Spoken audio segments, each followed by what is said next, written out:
though law student Alexa Cacao considers herself progressive on issues like homelessness and the environment, she says she votes for the candidate, not the party.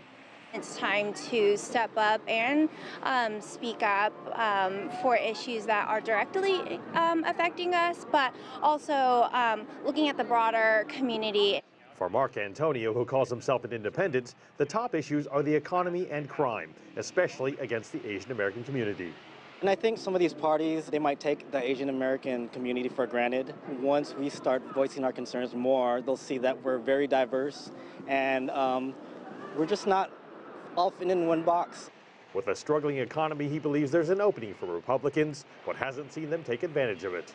They haven't reached out to me personally, or I don't see them out in the community or at community events. We know that in one national survey of about 1,600 Asian American voters, about 2/3 of registered voters of that 1,600 sample were willing to, or saying that they're likely to vote in this upcoming midterm election, November.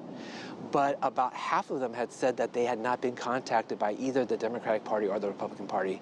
Lai is citing a survey from Asian Pacific Islander American Vote, which also found that Asian American registered voters are more likely to vote for Democratic candidates in the U.S. congressional elections. But when it comes to courting the Asian American vote, Lai believes the Republican Party is, in his words, shooting itself in the foot. Asian American voters tend to be socially conservative, but when it comes to their partisanship, they're moving more and more toward the Democratic Party.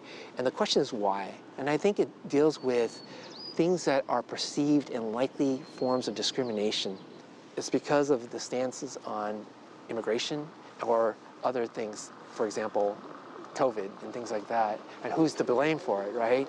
That unfortunately creates this kind of feeling that that party is not as welcoming. In some parts of California, like in the city of Cupertino, strong Asian American representation can be seen in its local politics. In the city of Cupertino, about 70% of the population is Asian American, and 3 of 5 city council members are Asian American.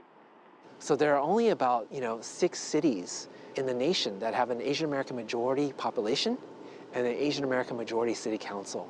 And then you have, all these kinds of small suburbs that really have become part of that foundation for Asian elected representation.